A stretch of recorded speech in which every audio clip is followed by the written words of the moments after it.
How to fix location issues or VPN blocks on Tinder.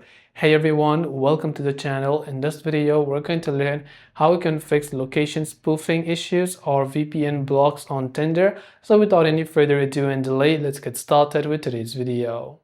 If you are getting location spoof errors or your Tinder app is being blocked due to VPNs or whatever services that you're using, first of all, in order to fix this, it is important to not use these type of services. VPN is fairly okay, but if you're trying to spoof a location, which is the GPS coming from your device, then in that case, your Tinder account might also be lead to a ban. So you want to be very careful on this. If you have any sort of VPN apps, uninstall those. If you have used any type of location spoofing services, disable those as well. And then make sure that you have enabled location on your own device first of all. If you're facing some issues with your location, you can try to use a location feature within Tinder itself. So you can tap on this filter icon from the top right hand side like this.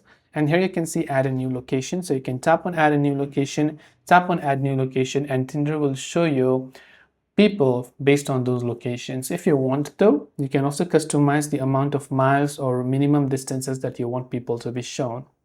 I hope the video helped you out, and if you have any questions, feel free to leave them down. Thanks for watching and see you in the next video.